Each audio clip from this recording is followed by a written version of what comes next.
그 자손에게 말씀하신 것인데 여럿을 가리켜 그 자손들이 하지 않으시고 오직 한 사람을 가리켜 내 자손이라 하셨으니 곧 그리스도라. 내가 이것을 말하노니 하나님께서 미리 정하신 언약을 40년 전에 생긴 율법이 폐기하지 못하고 그 약속을 헛되게 하지 못하리라. 만일 그 유업이 율법에서 난 것이면 약속에서 난 것이 아니니라. 그러나 하나님이 약속을 말미암아 아브라함을 주시는 것이라.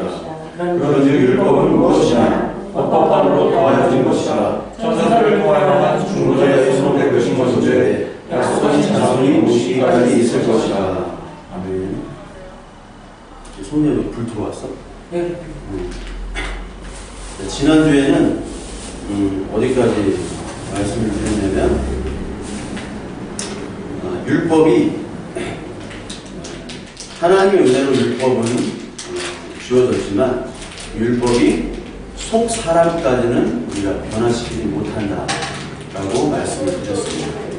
그래서 그 율법이 어떠한 역할을 하느냐, 우리 3장 갈라디아 3장 24절을 보시면요, 갈라디아서 3장 24절을 보시면 이같이 율법이 우리를 그리스도께로 인도하는 초등교사가 되어 우리로 하여금 믿음으로 말미암아 의롭다함을 얻게 하려 함이라.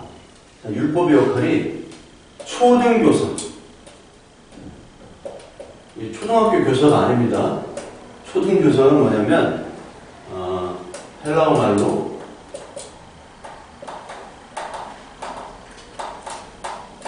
이렇게 씁니다. 파이다 보고스라고 하는데 옛날에는 몽학 선생이라고 했어요. 이거를 몽학 선생. 그러니까 율법이라는 거는 몽학 선생은 뭐냐면 어떤 노예나 그 밑에 종이 그 아들들, 귀족인 자기 주인의 아들을 키우는 역할을 하는 거죠. 가르치는 역할. 가르치는 역할을 하다가 그 자제가 장성하게 되면은 이제 그 역할을 내놓고 다시 종의 자리로 돌아가야 되는 겁니다. 그러니까 어렸을 때는 이 종이 선생의 역할을 하지만 장성하게 되면은 다시 종으로 돌아가야 되는 것이죠. 근데 자랐음에도 불구하고 선생 역할을 하면 안 되는 거죠. 종인데. 마지막 율법이 예수 그리스도가 오시면 다시 종의 역할로 돌아가야 되는데 이 유대인들은 율법을 아직도 주인의 자리에서 섬기고 있다는 거예요. 그게 문제였죠. 그리고 두 번째로 뭐냐면 두 번째로 하갈을 예를 듭니다. 하갈을 예를 들지요. 자, 그 4장 21절에 보면 하갈과 사라에 대해서 나옵니다. 하갈과 사라.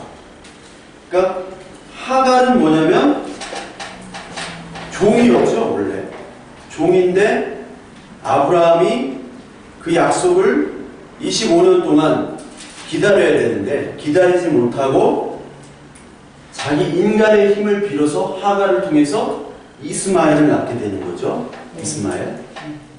이건 뭐냐면 바로 종이라는 겁니다. 종이, 이 율법은 종이어야 되는데 이 종의 역할을 하갈이 하는 거고 대신 누가 하느냐? 사라에게는 누가 나오죠? 이삭이 나오는 거죠. 근데 이삭은 사라가 나이가 90세 때 이삭을 낳게 되는데 90세 때는 이미 여자로서의 아이를 낳을 수 없는 몸인데 이삭이 태어났다 하는 것은 뭐냐면 인간의 힘으로 할 수 없다는 것을 보여주는 거죠. 인간의 힘으로. 그러니까 우리가 복음을 깨닫는 것은 인간의 힘으로 깨닫는 것이 아니라 하나님이 역사해야지만 일어난다는 것이죠. 그런데 이 하갈은 하나님의 역사가 아니라 인간의 잔머리와 노력으로 태어난 것이죠. 인간의 노력과 잔머리는 곧 율법이 되는 거예요. 율법으로는 하나님의 자녀가 될 수 없습니다. 하갈, 이스마엘은 하나님의 자녀가 될 수 없었죠. 근데 사랑하니 이삭을 사라에서 통한 이삭만이 하나님의 자녀가 된다는 거예요. 그러니까 우리가 예수 그리스도를 믿는 것은 율법을 지켜서 인간의 힘으로, 인간의 노력, 인간의 잔머리로 예수를 믿을 수 있는 것이 아니라 바로 하나님이 할 수 없는 것들을 해 주심으로 말미암아 우리가 믿는 것이죠. 그래서 여기 갈라디아에서 보면은 갈라디아서 1장에 보시면은 그 예수 그리스도를 어떻게 믿었느냐? 어떻게 예수 그리스도를 믿었느냐? 1장 11절 12절을 한번 보겠습니다. 갈라디아서 1장 11절 12절 우리 같이 한번 읽어볼까요? 시작. 형제들아, 내가 너희에게 알려하노니 내가 전한 복음은 사람의 뜻을 따라 된 것이 아니니라. 이는 내가 사람에게서 얻은 것도 아니요 배운 것도 아니요 오직 예수 그리스도의 계시를 받는 것이라. 그렇죠. 사람에게 받은 것이 아닙니다. 이게 요한복음 1장 16절에도 나오는데 이게 혈통이나 육정으로 하나님의 자녀가 된 것이 아니라 오직 하나님의 뜻으로만 되는 것이 바로 하나님을 믿는 것입니다. 그러니까 율법은 바로 이 역할만 하는 것이에요. 율법은 하나님의 은혜로 주셨지만 율법은 온전케 할 수 없다라고 얘기했죠. 온전케 할 수 없다. 어떤 온전케 할 수 없느냐? 은혜로 가는 중간 단계의 역할을 할 수 있지만 율법을 가지고는 우리가 온전한 마음으로 하나님을 섬길 수 없는 것이죠. 이게 어디 나오냐면 히브리서 7장이 나옵니다. 우리 히브리서 7장을 한번 보겠습니다. 히브리서 7장 19절을 보겠습니다. 히브리서 7장 19절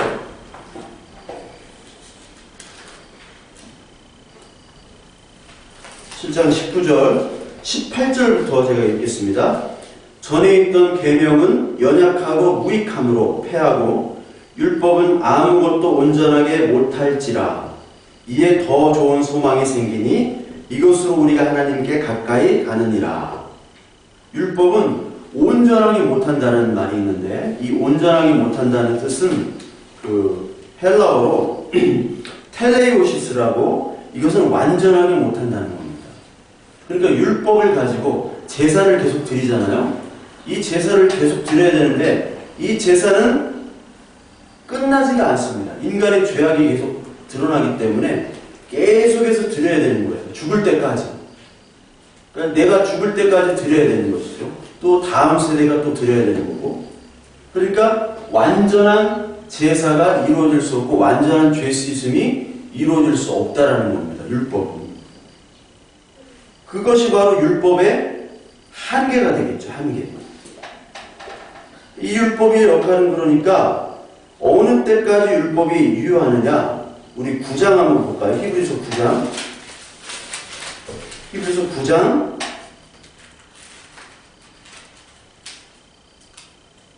9절부터 12절까지 히브리서 9장 9절부터 12절까지 한번 같이 읽겠습니다. 시작. 이 정막은 현재까지의 비윤이 이에 따라 드리는 예물과 제사를 숨기는 자를 위한 항상 온전하게 할 수 없는 이런 것을 먹고 마시는 것과 여러 가지 씹는 것과 함께 육체의 예법을 끊으며 개혁할 때까지 맡겨둘 것이라. 그리스도께서는 장래 좋은 일에 대해서 자고서 손으로 짓지 아니한 것, 곧 이 창조에 속하지 아니한 것, 그리고 온전한 작가로 말미암아 염소와 송아지를 필요하지 아니하고 오직 자기의 피로 영원한 속죄를 이루사 단번에 성결하였거든. 네. 자, 9장 9절을 보면은 온전케 할 수 없다. 양심상 온전케 할 수 없다는 게 마음에 온전할 수 없다는 마음입니다. 그러니까 율법으로는 사실 이 제사를 여러 번 드리지만 우리 마음이 온전하게 하나님을 섬길 수 없다는 거예요. 그리고 동시에 이 장막은 현재까지의 비유다. 그러면 동시에 10절에 보면 육체의 예법일 뿐이며 개혁할 때까지 맡겨두는 것이다. 개혁. 지난주에도 설명한 개혁이라는 건 뭐냐면 그리스도께서 오시는 전까지입니다. 그게 11절, 12절에 나와 있죠. 그리스도께서는 바로 설명이 나오잖아요. 장래 좋은 일 대제사장으로 오셔서 온전한 장막, 온전한 제사. 그러니까 예전의 장막, 예전의 성막은 예수 그리스도를 나타내는 모형이죠. 그림자입니다. 실제인 그리스도가 오시면 이제 옛날의 율법들은 다 이제 없어지는 것이고 그리스도께서 다 온전히 이루시는 것이죠. 그거를 얘기하는 겁니다. 이게 개혁할 때까지 나옵니다. 이게 어디 나오냐면 또 우리 갈라디아서 4장 2절하고 누가복음 16장 16절에도 동시에 나옵니다. 한번 찾아볼까요? 예수님도 이 말씀을 하셨고 바울도 또 이 말을 그대로 하고 있습니다. 갈라디아서 4장 2절 한번 볼까요? 4장 2절을 보면 그 아버지가 정한 때까지 후견인과 청직이 아래에 있나니, 이 말이 바로 그거예요. 아버지, 하나님 아버지가 정한 때까지 율법이 이 초등교사 역할을 한다는 겁니다. 아버지가 정한 때까지. 그런데 4장 4절을 보시면 때가 차매, 이 말이 있습니다. 때가 찬 겁니다. 어떤 때가 차는 거죠? 예수 그리스도가 오시는 때가 차매. 이제는 이 초등교사로 율법은 역할을 다 한 거고 이제 예수 그리스도 실체가 오신다는 겁니다. 이게 누가복음 16장 16절에는 제가 읽을게요. 찾지 마시고 제가 읽는 게 더 빠르니까 제가 읽겠습니다. 누가복음 16장 16절에 보면은 율법과 선지자는 요한의 때까지요. 요한의 때까지입니다. 그러니까 마지막 선지자가 누구죠? 요한입니다. 세례 요한. 그 후부터는 하나님의 나라의 복음이 전파되어 사람마다 그리로 침입합니다. 그러니까 하나님의 나라는 침입이에요. 침입. 인베이전입니다. 침입하는 거예요. 하나님의 나라를 어떻게 믿느냐? 내가 예수를 어떻게 믿느냐? 내가 하나님의 나라를 침투해서 들어가는 것이 아니라 하나님의 나라가 내 마음속으로 들어오는 겁니다. 율법은요, 하나님의 나라가 아직 들어오지 않은 상태예요. 온전하게. 내가 뭘 하려고 했고, 내가 죄를 씻으려고 했고, 그 대제사장과 제사장들을 통해서 내가 뭔가를 드리려고 하는 거예요. 노력이었단 말이에요. 근데 이제 예수 그리스도께서 오신다는 것은 그 하나님의 나라가 침입한다는 거예요. 내 마음속에. 그게 구약에도 벌써 나타나 있다는 것을 새 언약이라는 단어로 제가 지난주 설명을 했죠. 새 언약. 새 언약은 어디 있느냐? 이거를 마음이 변한다고 그랬죠. 마음이. 그게 어디 있냐면은 예레미야 31장 31절부터 33절까지 있고요. 그리고 에스겔서 23장과 36절에 있습니다. 우리 예레미야 31장부터 한번 볼까요? 예레미야 31장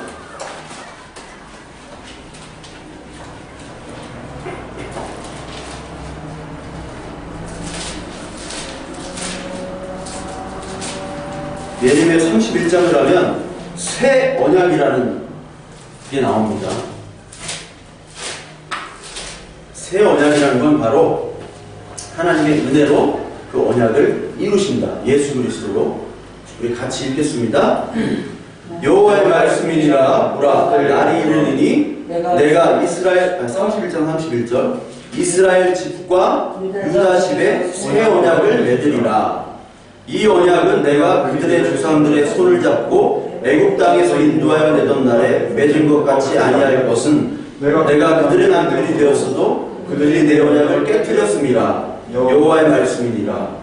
그러나 그날 후에 내가 이스라엘 집과 맺을 언약은 이러하니 곧 내가 나의 법을 그들의 속에 두며 그들의 마음에 기록하여 나는 그들의 하나님이 되고 그들은 내 백성이 될 것이라. 여호와의 말씀이니라.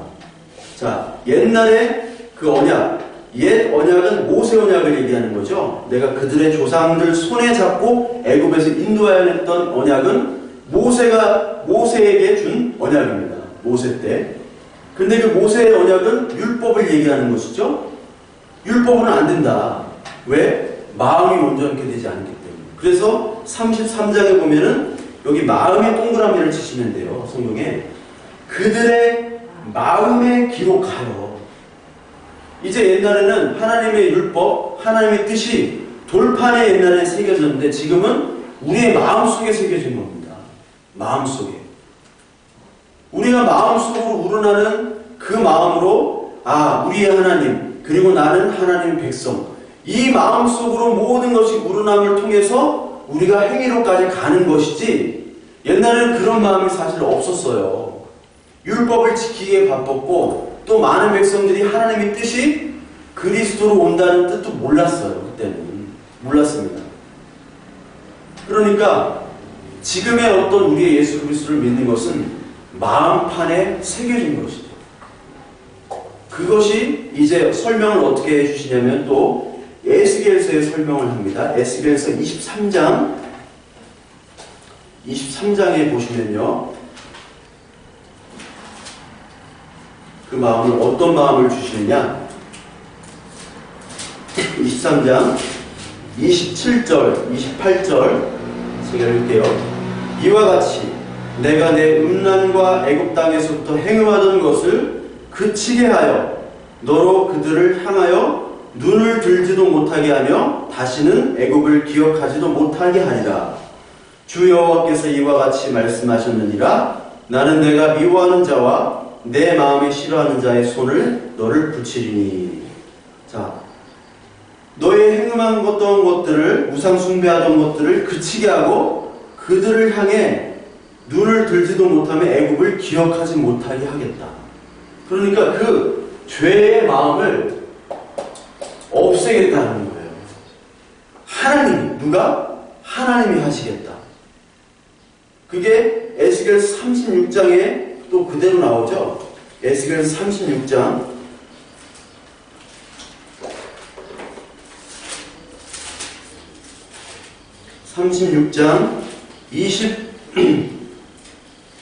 26절부터 28절까지 또 새 영을 너희 속에 두고 새 마음을 너희에게 주되 너희 육신에서 굳은 마음을 제거하고 부드러운 마음을 줄 것이며 또 내 영을 너희 속에 두어 너희로 내 율례를 행하게 하리니 너희가 내 규례를 지켜 행할지라.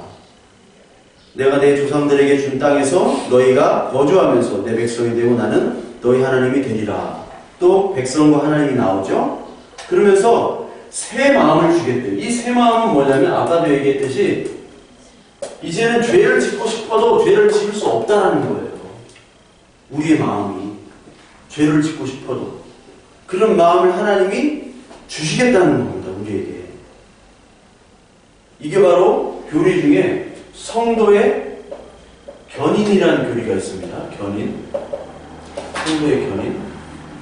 그러니까 제가 나온 이 합동 측, 총신 이쪽은 칼빈의 5대 교리라는 게 있어요. 우리가 예수 그리스도를 믿으면서 뭐를 믿는가 하는 게 이렇게 되어 있습니다. T-U-L-I-P. 이걸 읽으면 그 튤립이라는 저게 나오죠. 튤립. 꽃 이름 튤립. 튤립이라는 게 이게 토탈 디프라버티라는 디프라버티라는 단어인데 이건 뭐냐면 전적인 타락이다. 그러니까 쉽게 말하면 우리가 죄인이라는 거예요. 하나님을 찾지도 않고 하나님을 사랑할 수 없는 전적인 죄인이라는 거예요. 그러니까 여기부터 시작이 되어야지 복음이 나오는 겁니다. 여기부터 시작이 돼요. 그러니까 다른 종교는, 다른 데는 이런 죄인이라는 것이 없어요. 칭이라는, 의롭다는 것도 없고. 그러니까 우리가 예수 그리스도가 왜 필요하나, 예수 그리스도가 왜 필요하냐면은 우리가 죄인이라는 것들을 알아야지만이 복음이 느껴집니다. 복음이 위로가 돼요. 죄인임을 밝혀야 됩니다. 우리가 나는 죄인이 아니다라고 깨닫는 사람은 절대로 복음이 들어갈 수가 없습니다. 그리고 U는 unconditional election. 이게 선택이죠. 무조건적인 선택입니다. 우리의 하나님이 너는 뭐 착해서 돈이 많고 부자고 공부를 잘해서 예쁘고 뭐 좋은 일을 해서 예배를 많이 드리고 기도를 많이 해서 내가 너를 택했다. 그런 게 아니라 무조건적인 선택입니다. 왜 하나님이 우리를 택했는지 모르는 거예요. 그래서 지난주에도 신명기 7장과 9장에서 이스라엘을 왜 택했어요? 가장 연약한 이스라엘을 택한 이유. 우리가 배웠죠? 택한 이유. 이유가 없어요. 하나님이 택하는 거예요. 내가 너를 지명하여 불렀나니 너는 내 아들이다. 난 하나님이 부른 적도 없고 그 자격도 안 돼요. 그리고 하나님을 알고 싶지도 않은데 하나님 우리를 택했다는 거예요. 이거를 믿어야 됩니다. 예? 근데 율법자들은 이런 걸 안 믿어요. 이것도 안 믿어요. 토탈 디프로머티도 안 믿습니다. 여러분 많은 교회에서 지금 뭐를 가르치면 심리학을 가르쳐요. 심리학. 그것도 임상심리라는 걸 가르칩니다. 임상심리가 뭐냐면 이게 스키너라는 사람이 했던 건데 A, B. A는 예배를 많이 드는 사람, 기도를 많이 하는 사람. B는 기도를 많이 하냐고 뭐 예배도 별로 안 드리고 날라리 신자. 근데 A의 가정을 보니까 다 잘 됐어. 다 좋은 데 가고 좋은 데 장가 시집 가고. 근데 B 보니까 안 돼. 뭐든지 안 돼. 봐라. 예배 드리고 기도 많이 하고 헌금 많이 하고 교회에서 봉사하니까 이렇게 잘 된다. 너희들도 잘해라. 이게 바로 심리학, 임상심리학입니다. A와 B의 조건을 달리해가지고 관찰한 다음에 결과를 내는 거예요. 교회에서 이런 설교들이 얼마나 많습니까?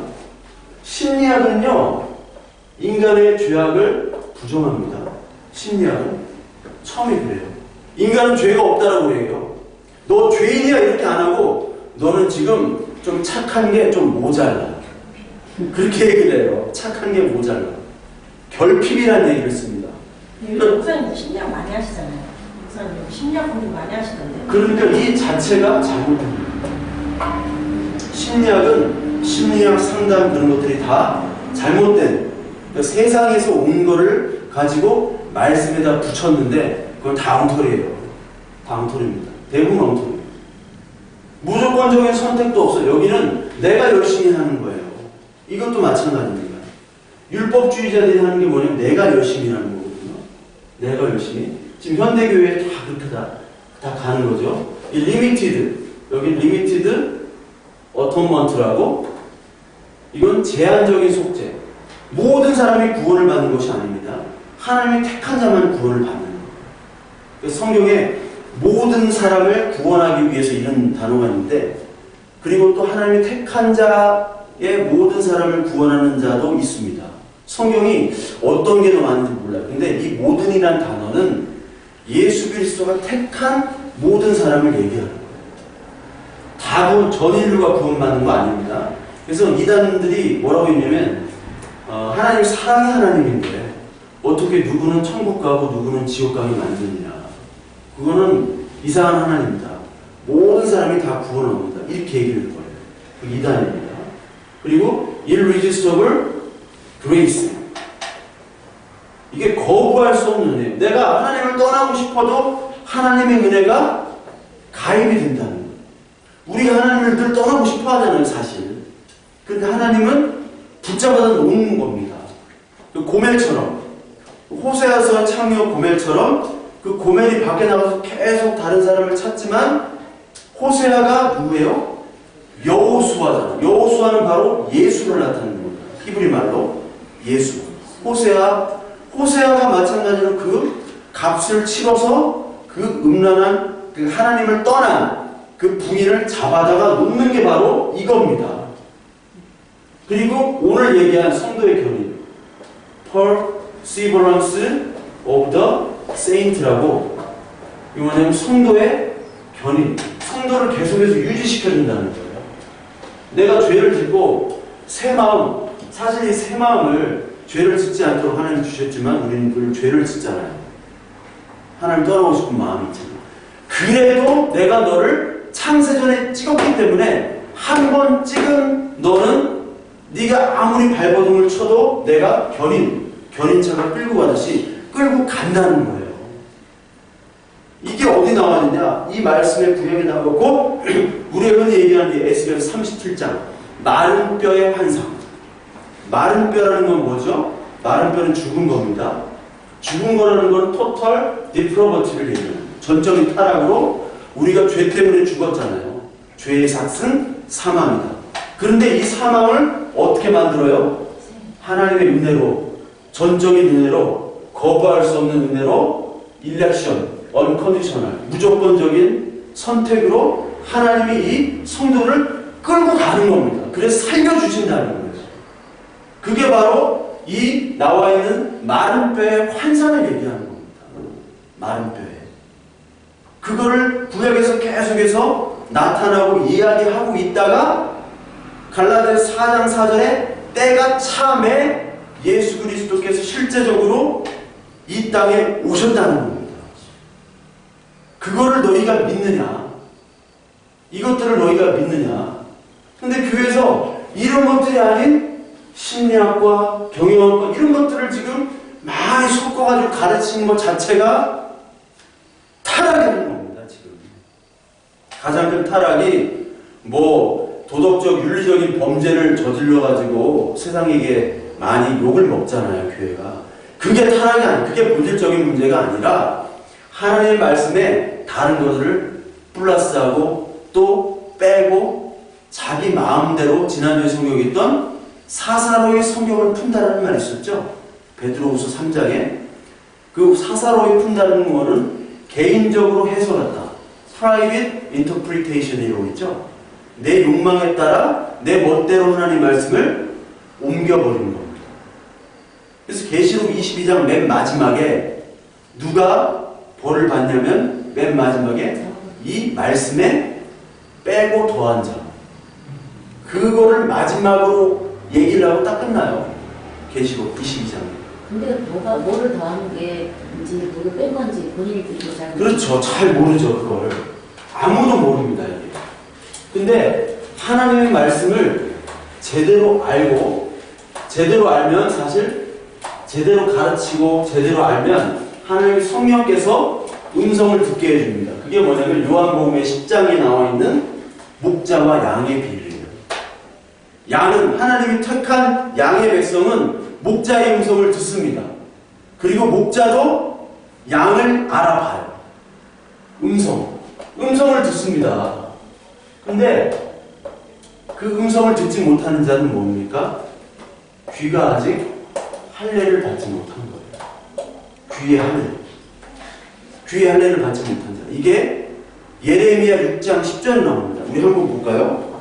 예레미야 6장 10절을 한번 볼까요? 예레미야 6장 10절.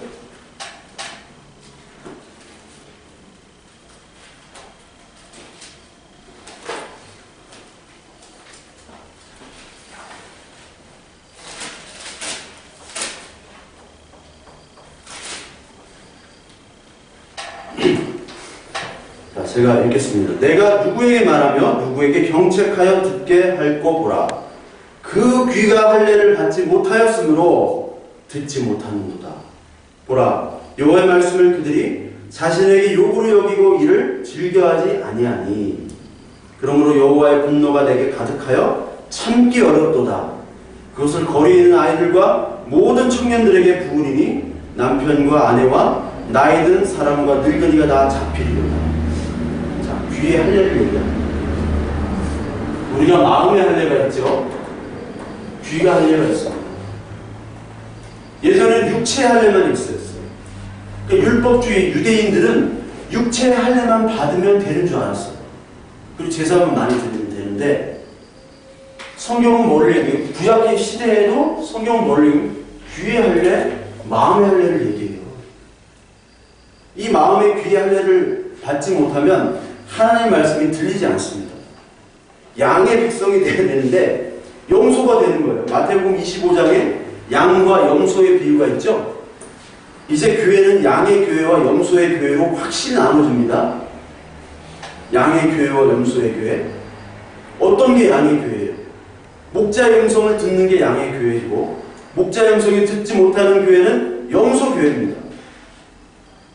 염소 교회는 귀의 할례를 듣지 못한 것, 받지 못하고 마음의 할례를 받지 못한 것이 바로 염소의 할례를 염소 교회입니다. 그러니까 우리가 양의 교회가 되어됨에도 불구하고 염소가 되어버린 이 교회를 하나님이 어떻게 합니까? 분노가 가득 찼다고 그랬어요. 참기 어렵대요, 지금 하나님이. 그래서 모든 아이들과 모든 청년까지 남편과 아내, 나이 든 사람, 남녀노소가 다 붙잡혀 간다라는 겁니다. 하나님의 심판대에 세우겠다는 거예요. 그러니까 지금 뭘 깨닫지 못하냐면 지금 유대인들에게, 갈라디아에서 유대인들에게 지금 율법에 머물러 있는 거예요. 이 율법에 머물러 있어서 아직까지 실체를 보지 못하는 사람은 성령 받지 못한 자입니다. 우리가 성령 받았다, 안 받았다. 너 방언해, 못해. 맨날 이런 거 가지고 따지죠? 우리 한국교회. 방언해, 못해. 근데 방언 중에 대부분이 다 가짜잖아요. 대부분이. 뭐를 또 봤대. 근데 본 사람은 교회만 있는 것이 아니라 증산도에도 있고요. 뭐 무당도 있고요. 다 있습니다. 하나님을 얘기하고 절에 가도 하나님을 얘기하잖아요. 다 이름만 다른. 이 성령을 받았다 안 받았다는 거는 이 말씀이 들리느냐 들리지 않느냐예요. 어떤 걸 보고 신비로운 것들을 체험하는 것이 아니라 이 말씀이 들리냐 안 들리냐로 하나님은 판단하시는 거예요. 계속 너희는 귀가 있어도 듣지 못하고 보아도 보지 못한다 라고 얘기하시면서 계시록의 7교회, 계시록 2장부터 3장까지 7교회가 나오잖아요. 7교회. 그렇죠? 이 7교회는 7은 완전수니까 7교회라는 거는 이 지구상의 모든 영적인 모든 그 우주적인 교회를 얘기합니다. 이 교회 맨 마지막에 뭐라고 얘기합니까? 맨 마지막 구절. 몰라요? 우리 계시록 한번 찾아볼까요? 계시록 2장 3장. 2장 3장을 보면 뭘 얘기하느냐? 하나님도 방언 받으라, 뭐 예배드리라 그게 아니라 뭐 있는 자들아? 귀가 있는 자들아. 계속해서 귀가 있는 자들아 얘기하는 거예요. 귀가 있는 자들아. 왜 귀가 있는 자들을 그렇게 예수님께서 이 요한을 통해서 얘기하셨냐? 귀가 없다는 거예요. 교회가. 그래서 촛대를 옮긴다는 거잖아요. 계시록 1장이. 촛대를 다 옮겨버리겠다 내가. 여기 7개 교회 다 보세요. 맨 마지막에는 귀 있는 자들아 성령의 교회들에게 하시는 말씀을 들을지어다. 성령 뭐냐? 이 말씀을 오늘 들으라는 거예요. 이 말씀을. 말씀. 이 말씀이라는 거는 세 가지입니다. 첫 번째는 예수 그리스도 자체가 말씀이에요.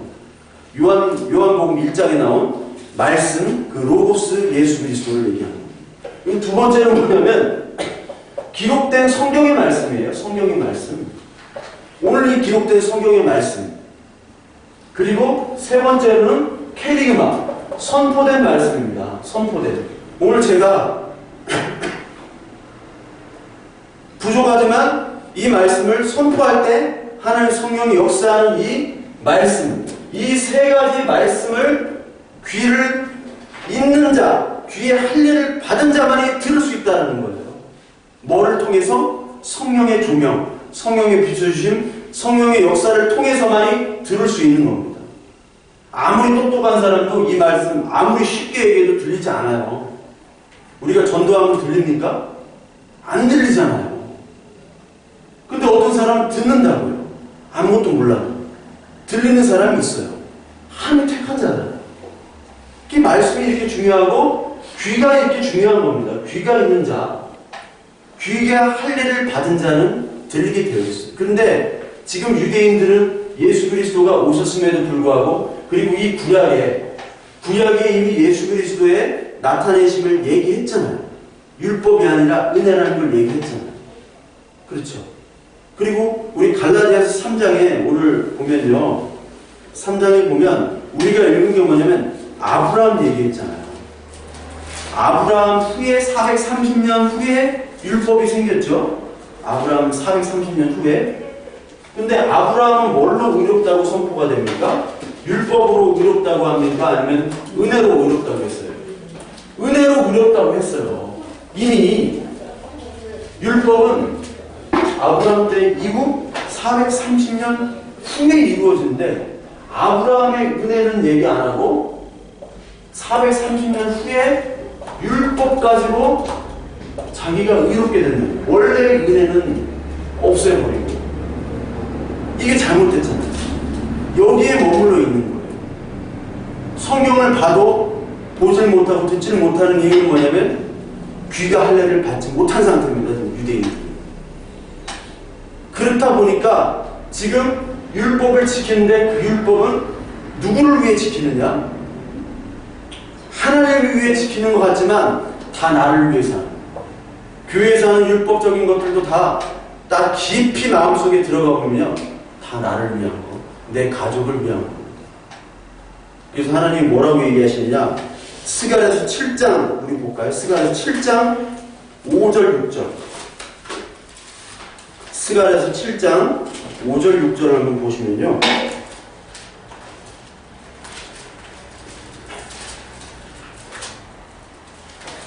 7장 5절 6절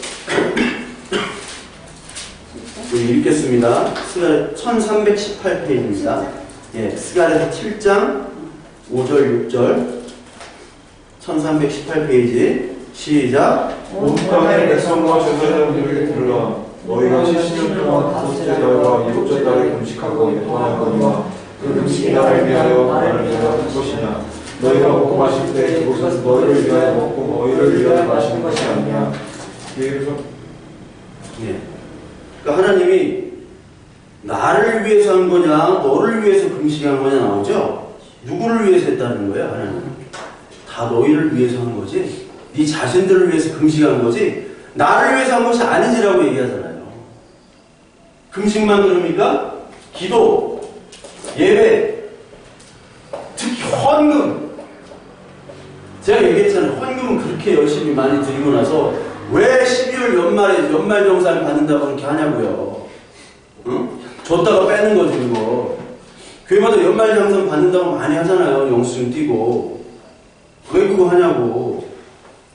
이거 하는 이유는 저기잖아요. 교회가 세상에 구제를 했을 때. 그러니까 구제 헌금 한 것만 띄는 거예요. 세상에. 근데 교회 헌금들이 어디로 들어가요? 건축이랑 교회 시설 유지비로 다 들어가잖아요. 월급이랑 직원들 월급이랑. 그러면 띄면 안 되는 거예요. 원래 교회는. 구제 헌금만 가지고 띄는 거예요. 근데 헌금 줬다가 도로 다시 받잖아요. 환급 받잖아요. 그게 뭐 하는 짓이냐고. 그래놓고 자기끼리 헌금 많이 했다고 칭찬하고 막 박수치고 그러니까 그들만의 리그를 하고 있는 거예요. 하나님 볼 때는 야 니들 참 지금 쇼하고 있다. 니들 위해서 금식하고 기도하고 예배하면서 지금 하나님 내 이름을 팔아먹어? 하나님은 그걸 간음이라고 합니다. 그걸 용서하지 않는 거예요. 하나님은. 지금 눈에 덮어 있어요. 다. 그러면서 열심히 지금 뭐를 지키느냐? 골로새서 2장 16절이랑 갈라디아서 4장 9절 같은 데 보면 골로새서는 뭐 놔두시고요. 우리 갈라디아서 보니까 갈라디아서 4장 9절 11절을 보면요. 하나님이 아신 바 되었거늘 어찌하여 다시 약하고 천박한 초등학문으로 돌아가서 다시 율법의 종노릇을 하려 하느냐 이렇게 얘기합니다. 그러면서 너희가 날과 달과 절기와 해를 삼가 지키니 그러니까 율법에 나오는 날, 달, 해, 절기는 잘 지켜요. 왜 지켜? 그 절기와 날 이런 것들은 다 뭐를 상징하는 거예요? 예수 그리스도를 상징하는 거예요. 유월절, 초막절 응? 이런 것들 오순절, 오순절은 성령을 상징하는 거예요. 그렇죠? 초막절은 장막절은 수장절은 예수님의 재림으로 말미암아 이제 추수를 거두는 거잖아요. 6월절은 뭐예요? 예수 그리스도의 죽으심. 6월절에 죽으셨잖아요. 예수님이 오시면 그것들은 이제 다 없어지는 거잖아요. 모형이기 때문에. 근데 그런 것들은 아직까지 지켜요. 예수님을 죽여놓고 그걸 지키고 있다는 거예요. 지금도 교회가 절기를 잘 지켜요. 지난주에 얘기했죠. 아니 맥주 감사하는 거는 맥주절은 별로 중요하지 않아요. 그 이스라엘에서도. 근데 맥주절을 지키는 것들은 헌금 봉투만 내죠. 아, 지키려면 6월절을 지켜야 되잖아요. 지키려면. 안 그러세요? 안 그래요? 6월절이 가장 중요한 건데. 오순절, 성령 오순절 지켜야지. 진짜 잘하려면 오순절, 6월절 이런 것도 양도 잡고 예배당 가가지고 헌금 봉투도 이렇게 하고 해야지. 왜 맥주절만 지키는지 모르겠어요. 추수감사절만 지키는지. 하려면 다 해야지. 가장 큰 절기는 놓고 자기들 마음대로 바꾸는 거예요. 자기들 마음대로. 이게 다 뭡니까? 하나님이 가증스럽게 여기는 것들입니다. 너희를 위하여 하는 것들. 그것에 지금 그것만 신경 쓰고 있는 거예요. 그렇다면 아직까지 눈에 비닐이 씌인 상태죠. 비닐. 그 비닐이 떨어져야 되는 거예요. 그 율법을 잘 지키고 율법적인 교회들, 그리고 교회 구호나 현수막이 많은 교회들은 대부분 율법과 기복 교회입니다. 물론 하나님이 우리에게 복 주시기를, 물질적인 축복을 주시기를 기도해야 돼요. 간구하고 필요를 채워주셔야 됩니다. 우리가 그냥 흑파먹고 지낼 수가 없는 거잖아요. 근데 기복주의라는 거는 복만이 최고인 거예요. 물질적인 복만. 이 율법주의, 그리고 현수막이 많은 교회, 구호가 많은 교회들은요, 다 물질로 통합니다.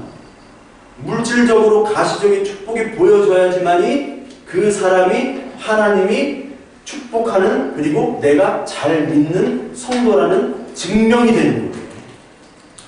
그게 잘못된 거잖아요.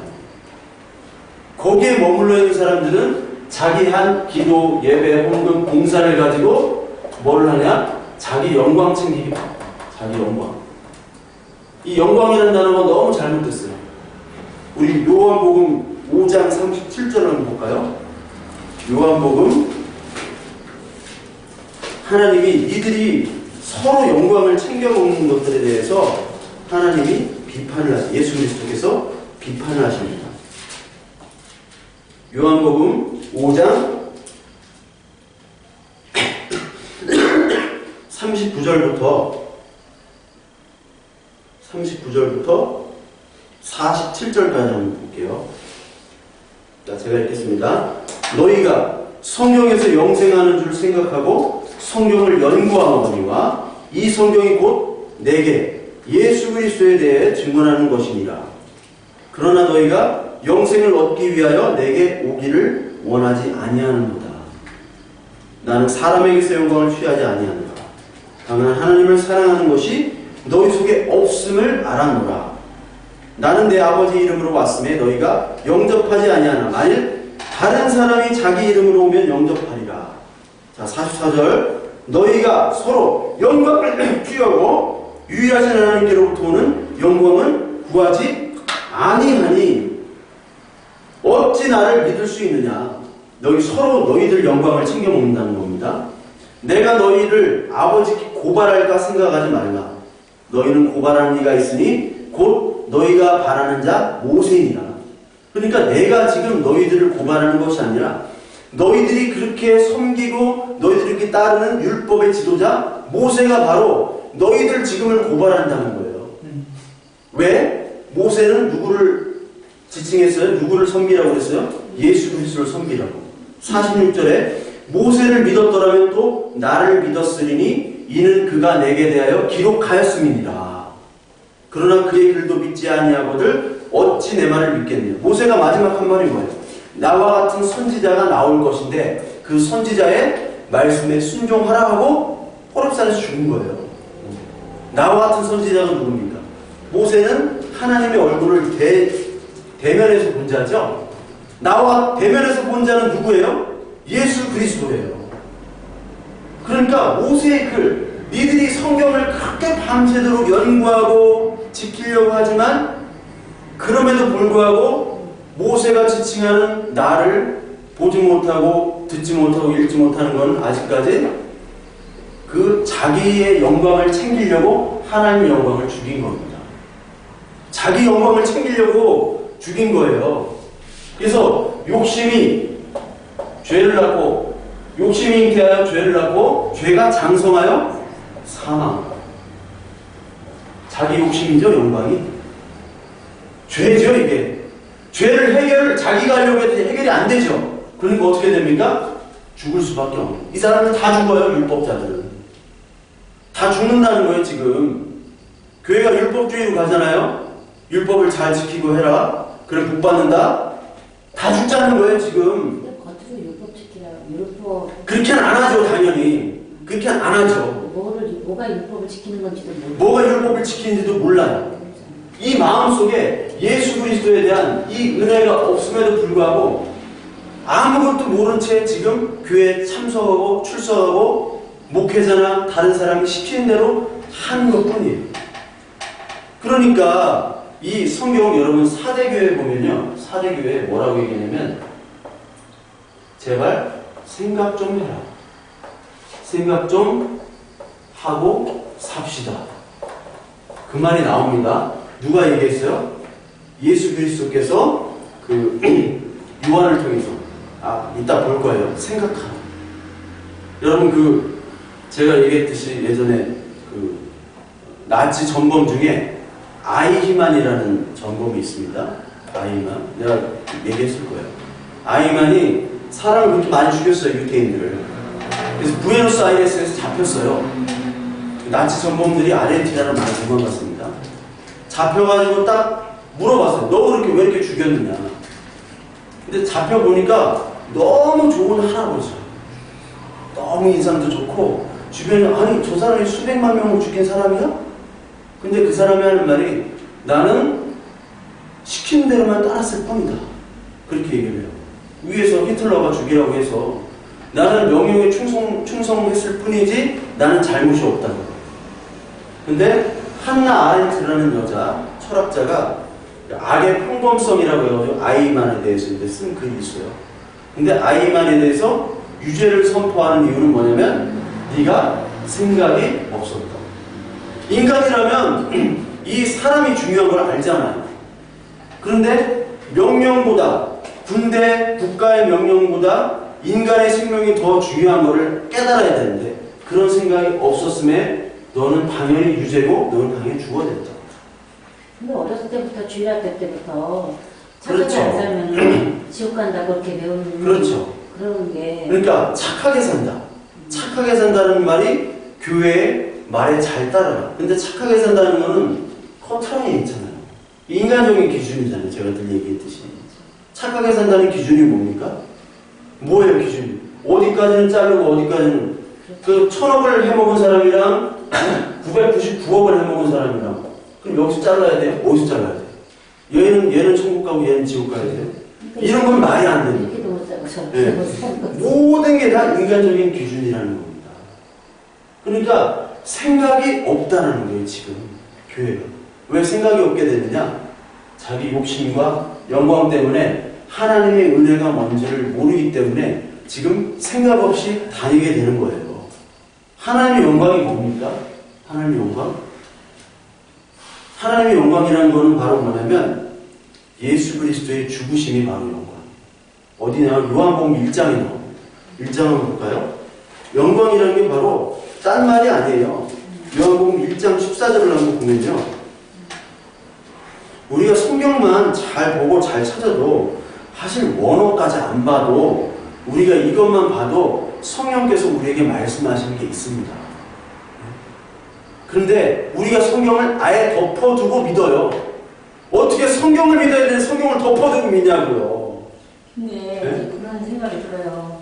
너무 그렇죠. 성경을 이제 보면 안다고 하는데 아까 말씀하신 대로 지금 너희들이 나한테 드리는 거냐 네. 이렇게 얘기하는데 그거를 지금 목사님 우리한테 이렇게 막 전하는 것 같이 이 말씀을 통해서 이 시대를 우리가 비춰보기가 말하자면 네. 과연 이 말씀이 이 시대에 지금 주는 말씀이고 이 말씀을 우리가 깨달아야 되는 거가 이제 네, 말하자면 그거죠. 뭐가 진짜 말씀인지를 많은 성도님들이 굉장히 구별하기가 힘듭니다. 뭐가 진짜 그래서 그런데 그래서 목사가 있는 거예요. 목사가 그때 지난주에 목사는 중매쟁이라고 그러죠. 중매쟁이. 하나님께로 인도하는 중매쟁이. 그 중매쟁이 역할이 끝나면 어떻게 됩니까? 사라져야 돼요. 그러니까 다 목사님 말 듣고서는 그렇게 사라져요. 배운 그러니까 거예요. 목사 말을 듣는데 그러니까 모든 목사가 다 목사가 아니라는 거죠. 어떤 말씀을 전하느냐. 어떤 사람은 은혜로만 되니까 뭐 율법 다 사라졌으니까 그냥 막 살자. 이런 목사도 있어요. 이거 아니에요. 그러니까 하나님을 믿는 믿음이 생기면 그 믿음 가운데 우리가 하나님의 그 거룩한 본성을 따라가게 되어 있잖아요. 네. 그럼에도 불구하고 우리가 죄를 지을 수밖에 없지만 그럼에도 불구하고 하나님께서 우리를 이미 자녀로 택했다니까요. 언제? 창세 전에. 창세 전에 택한 거를 우리 이 땅에서 그냥 잠시 살다 가는 거예요. 다시. 이미 요 집에 그 부잣집의 아들인데 잠시 서민 체험하다가 억수로가 서민 체험하다가 억수로 딸들이 서민 체험 잠깐 하는 게 이 땅이에요. 서민 체험 잠깐 하다가 다시 이제 억순 따라들로 다시 오는 건데 그 배경들, 내가 지금 어떤 존재에서 지금 여기 왜 살며 어디로 가야지는 것에 대한 답이 없이 이걸 안 가르쳐주고 어디서 가르쳐줘야 돼요? 말씀에서 가르쳐줘야 되는데 이런 것들이 없이 그냥 무조건 이 땅의 물질적인 복이나 받자, 그리고 죽어도 우리는 구원을 받는다, 이렇게 얘기하면 이거 끝나는 거예요. 우리가 어디서 가고 우리가 누군지 무엇인지 그리고 하나님은 어떤 분인지 성경은 무엇을 말하는지를 얘기 안 하고 우리가 이렇게 간다는 거예요. 그럼 어떻게 됩니까? 이게 불법이에요. 불법을 행한 자들은 다 떠나라. 이따 나올 거예요. 누구부터 심판하냐? 교회부터 심판하냐. 이게 제 얘기 아니에요. 성경에 나옵니다. 성경이 어디 나오느냐? 이따가 에스겔서 9장에 나와요. 교회부터 심판이 시작됩니다. 누구부터? 장로. 교회에서 장로가 아니라 이거는 지도자예요. 목사부터 심판하는 거예요. 지금으로 얘기하면 그게 나옵니다. 이 사람부터 심판해요. 이방인들부터 심판이 이루어지는 것이 아니라 이방인들은 벌써 버린 자들이고 하나님 안 믿는 사람들은 인본주의자들이 얘기하면 어떻게 그럴 수가 있냐. 우리는 그래요. 하나님 버린 자는 어떻게 해. 내가 하나님도 아닌데. 인간적으로는 내가 다 걷어들이고 싶지. 대승불교처럼 뭐 이렇게 수레로 한 다발 실어가지고 다 하나님께 인도하고 싶지만 하나님이 아니라는데 어떻게 해. 교회부터 심판하면 에스겔서 9장에 나와요. 이따 볼 거예요. 에스겔서 9장. 자, 영광이 뭐냐? 우리 다시 돌아오고 14절에 보면은 1장 14절에 보시면요. 하나님의 영광은 자 14절 말씀이 육신이 되어 우리 가운데 거하심에 우리가 그의 영광을 보니 아버지의 독생자의 영광이요 은혜와 진리가 충만하다. 자, 말씀이 진짜 하나님이 육신이 돼가지고 온 거예요. 이 땅에. 뭘 하러 오시는 겁니까? 하나님의 뜻을 행하기 위해서 온 거예요. 하나님의 뜻은 뭐냐면 예수 그리스도가 대신 죽은 겁니다. 우리를 위해서. 그러니까 십자가가 영광인 겁니다. 우리를 대신 오신 것. 그것이 바로 영광인데 우리는 어디에서 영광을 찾아요? 예수 믿어가지고 뭐가 잘 됐다.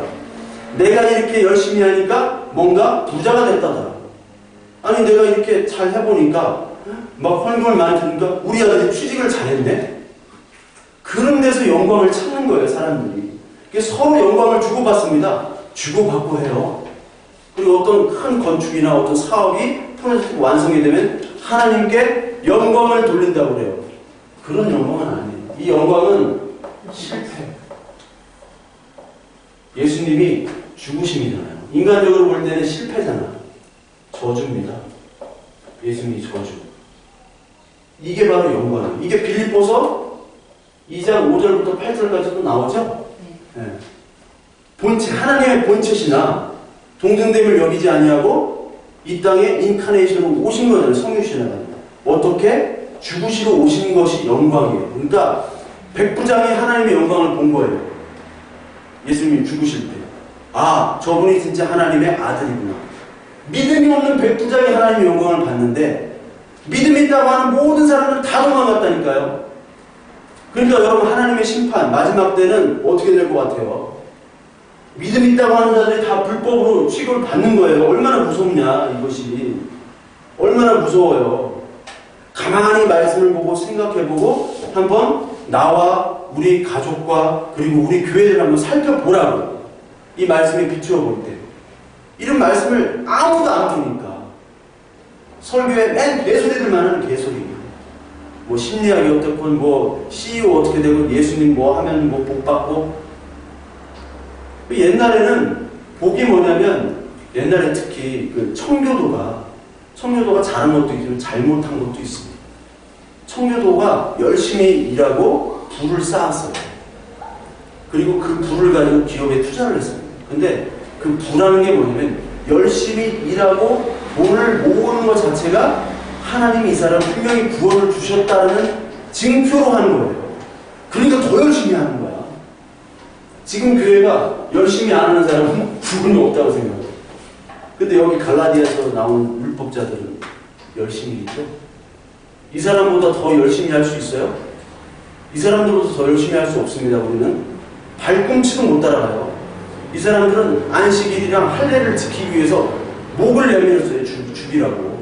그게 뭐라고? 목을 내밀었다고요. 그럴 수 있냐고요, 우리가. 그렇게 하면 우리는 다 도망가죠. 근데 이 실체를 안 따르고 율법만 지금 따르고 있는 게 바로 지금 영광이에요. 그걸 영광을 서로 취하고 있습니다. 그것이 지금 우리의 문제예요. 그 교회가 그 영광을 위해서, 인간의 영광을 위해서 지금 달려가고 있고 그 영광을 취하지 못하는 것 때문에 목말라 하고 있습니다. 뭐 때문에 목말라요, 사람들이 다? 성공하는 것. 그렇죠? 교회 내에서도 성공하는 것. 교회 내에서 성공하지 못하면 대접 받습니까? 대접 못 받아요. 아무리 믿음 좋고 아무리 그래도 돈이 있어야 돼요. 돈이 있어야 섬길 거 아니에요. 아무리 그래도 자녀들이 잘 돼야 돼요. 자녀들이 뭐 일찍 죽거나 아니면 뭐 이혼하거나 뭐 병에 걸렸다거나 그러면요, 사람들이 어떻게 얘기합니까? 저 사람 좀 믿음이 없는 거 아니야? 뭔가 우리가 모르는 죄가 있는 거 아니야? 이런 판단을 해버린다고요. 그럼 욥기는 뭐냐고? 예수님은 뭐냐고? 예수님이 저주를 왜 받았냐고? 예수님이 죄가 없으신데도 저주받아 죽으셨는데 그럼 어떻게 설명합니까? 제자들은 죽으면 어떻게 설명합니까? 저주인데. 그 실패인데. 그게 영광이라고 하는데 성경은. 근데 우리는 다른 데서 영광을 찾으면서 예수님 목말합니다. 오셔서 채워주시옵소서. 찬양하는데 그 찬양이 뭐예요? 지금 내가 여자친구 없고 남자친구 없고 결혼도 못하고 그것을 채워주시옵소서 목말합니다. 다 그렇게 막 청년들이 하고 있잖아요. 청년들 막 집회 같은 거 막 하나님께 드리면 내 몸을 헌신해달라고 막 이렇게 하는데 누구를 위한 헌신이야? 누구를 위한 금식이냐? 너를 위한 금식이냐? 나를 위한 금식이냐?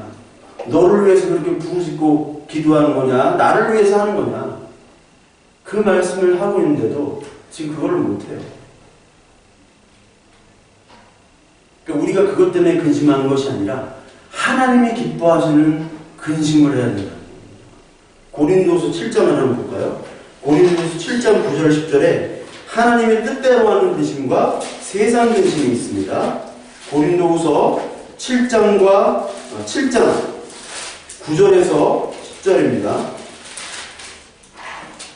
7장 9절 10절 우리 같이 한번 읽겠습니다. 시작. 내가 지금 기뻐함은 너희로 근심하게 한다는 게 아니오 도리어 너희가 근심함으로 회개함에 이르더라기라. 너희가 하나님의 뜻대로 근심하게 된 것은 우리에게서 아무에도 같지 않게 하느니라. 하나님의 뜻대로 근심은 피할 것이 없는 구원에 의한 회개를 이루는 것이고 세상 근심은 사망을 이루는 것이니라. 네, 세상 근심은 사망이고 하나님의 근심은 구원에 이르는 회개를 이루는 근심이에요. 우리가 뭐 때문에 근심하느냐? 사망을 위해서 사망으로 지금 달려가는 근심들을 많이 하고 있잖아요, 우리가. 네. 어쩔 수 없죠. 근데 이걸 알고 고백하는 게 나아. 제가 뭐라고 했어요? 모르고 지르는 죄가 더 나쁜 거라고 얘기했죠. 모르고 짓는 죄가 더 나쁜 거예요, 우리 성도들에게. 알고 지으면 회개가 가능해요. 모르고 짓는 거는요, 말씀을 들어도 몰라, 가르쳐도 몰라, 설교 말씀을 해도 깨닫지 못하는 귀에 할례받지 못한 자들은 사망으로 계속 달려갑니다. 자기 사망으로 가는지 몰라요. 불나방 예를 들어요. 불나방. 나방들은 이 전기 켜놓으면 막 달려가요. 전기로 해서 죽이는 거 있잖아요. 한번 빙 해가지고 막 부딪혀. 전기를 번쩍해요. 나방이 막 비틀거리고. 근데 다시 돌진하지 죽으려고. 불나방인 거예요 지금. 불나방 교회. 사망으로 가는 근심만 하고 있다. 우리가 어떤 근심을 해야 되냐? 나의 구원과 회개에 이르는 근심을 하면 하나님 그걸 기뻐하시는 근심이에요. 그 근심을 해야지. 그렇게 애통을 해야지. 근데 우리는 다른 것에 애통을 해요. 푸른 마르고 꽃은 시드나. 이사야서 40장 3절에 나오죠. 푸른 마르고 꽃은 시듭니다. 인간의 영광입니다. 근데 뭐만 영원하답니까? 하나님의 말씀만 영원하다는 게 이사야 40장 33절. 말씀. 말씀이 뭐예요? 예수 그리스도 그리고 기록된 이 말씀입니다.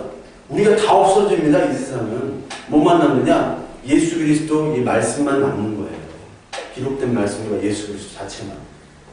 그것만을 위해서 우리가 달려가는 건데, 우리 이 땅에 잠시 있다 가는 건데, 이 잠시 있다 가는 이 땅에 그 풀은 마르고 꽃은 시드는 그 영광을 위해서 지금 많은 사람들이 달려가고 있고, 거기서 처지면 욕하고 있어요, 교회에서.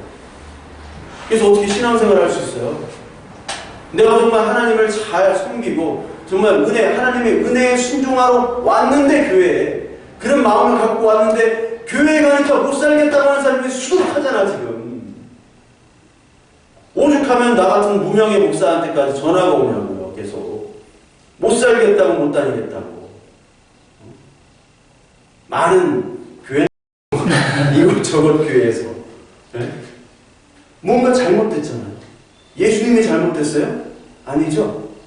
예수님을 전한다고 하는 교회가 뭔가 지금 심각한 병에 걸린 겁니다. 병에 걸렸어요. 그게 어떤 병이냐? 어떤 병이냐? 에스겔서 9장입니다. 샤대교회부터 봅시다. 계시록 3장 3절. 계시록 3장 3절. 3절 보면, 내가 어떻게 받았으며 어떻게 들었는지 생각하고 지켜 회개하라. 만일 일깨지 않으면 내가 도둑같이 이르니 어느 때에 내게 이를지는 내가 알지 못하리라. 그러나 샤대의 그 옷을 더럽히지 아니하는 몇 명이 있어 흰옷을 입고 나와 함께 다니리니 그들은 합당한 자인 연고라. 흰옷 나오죠? 흰옷은 예수 그리스도가 그렇게 얘기했죠? 계시록 7장에도 나오고 19장에 나오고 22장에도 계속 나온다고. 예수 그리스도 옷을 입으라. 에베소 4장 10절에도 나오고 골로새 3장 24절 에베소 4장 24절과 골로새 3장 10절에도 똑같이 그리스도의 옷을 입으라는 얘기가 나옵니다. 자, 여기서 그러니까 어떻게 받았으며 어떻게 들었는지 생각하라. 그 은혜가 예수 그리스도 어떻게 왔는지, 내가 어떻게 성도가 됐는지, 그것들에 대한 생각을 해야 되는데 생각이 탐심 때문에 가린 거죠. 탐심. 자, 탐심이 뭐냐? 골로새서 3장 5절에 탐심은 곧 우상숭배다. 그러니까 하나님을 부르짖어도 탐심으로 부르짖으면 이거 우상숭배예요. 그러니까 하나님이 사망으로 가는 근심의 걱정에 이 근심 걱정을 해결하기 위해서 열심히 하나님을 부르면 이게 탐심이고 곧 우상숭배입니다. 그러니까 지금 주일날 하나님이 기뻐하시지 않는 세상 사망의 근심을 하며 그것을 해결해 주겠다고 외치는 교회들은 지금 다 뭘 하고 있는 거야? 하나님의 이름으로 우상을 숭배하고 있는 겁니다. 그렇게 숭배하는 교회들은 어떻게 되느냐? 심판이 있게 되는 거죠. 그거를 지금 따라가요, 사람들이. 그거를 누가 목회자나 지도자나 누가 하든지 이렇게 하자 해도 안 따라가야 되는데 따라가는 사람들이 있습니다. 왜 따라갈까요? 같은 탐심이 있거든요. 이게 데살로니가 후서 2장 9절에 나옵니다. 한번 볼까요? 데살로니가 후서 2장 9절에 보면 2장 7절부터 제가 한번 읽을게요. 7절. 데살로니가 후서 2장 7절. 334페이지, 5페이지. 데살로니가 후서 2장 7절. 불법의 비밀이, 여기 불법이 나옵니다. 불법. 마태복음 7장 21절에 나오죠. 불법이라고. 어떤 게 불법이에요? 내가 주의 이름을 부르짖고 선지자 노릇도 하고 병도 고치고 귀신도 쫓고 그랬죠? 그런데 불법을 하는 자를 싹 꺼져라 얘기하잖아요. 불법. 불법의 비밀이, 비밀스럽게 행동하는 이 불법의 비밀이 이미 활동을 했습니다. 8절에 불법한 자가 또 나타나요. 교회에 나타나는 거예요. 불법한 자가. 주 예수께서 그 입의 기운으로 그를 죽이긴 하십니다.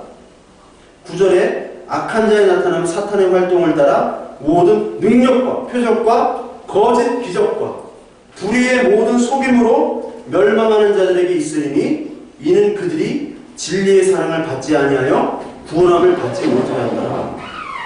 이러므로 하나님이 미혹의 역사를 그들에게 보내서 거짓을 믿게 하심은 진리를 믿지 않고 불의를 좋아하는 모든 자들로 하여금 심판을 받게 하라 하십니다. 불의를 쫓아가는 많은 사람들에게 하나님이 그 미혹의 역사를 보내는 거예요. 하나님이 그걸 쫓도록. 이 미혹의 역사를 보내는데 쫓는 사람들은 하나님 택한 사람이 아닙니다. 근데 그곳에 이건 아니야라고 도망치는 사람만이 하나님을 택한 사람이라는 거예요.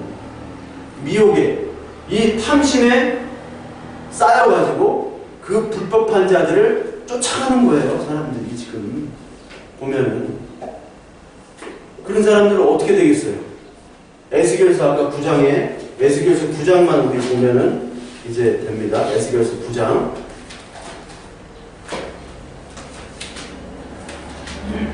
에스겔서 9장 4절부터 6절까지입니다. 9장 4절부터 6절까지 같이 읽겠습니다.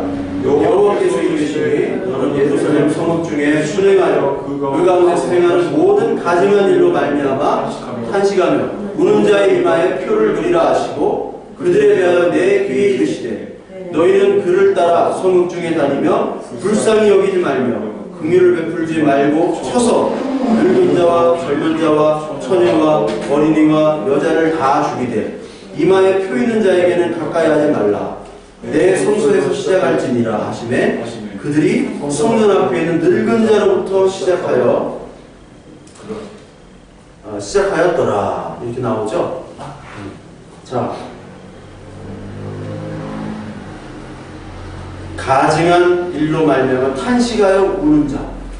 가증한 일이 뭡니까? 가증한 일. 가증한 일이 바로 불법이고 탐심이에요. 불법. 이 가증한 일이 어디서 나오느냐? 예루살렘에 있는 겁니다. 즉 지금으로 얘기하면 교회에서 얘기하는 거예요. 교회가 하나님의 나라를 추구하는 것이 아니라 바벨론 나라의 추구를 하고 있기 때문에 지금 바벨론 그 가치의 포로가 된 교회를 얘기하는 거예요. 그것이 가증한 일입니다. 이 가증한 일에 탄식하여 우는 사람만 이마에 표를 붙입니다. 탄식하여 우는 자만. 왜 탄식하여 우는 자? 이 사람들이 사망으로 가니까.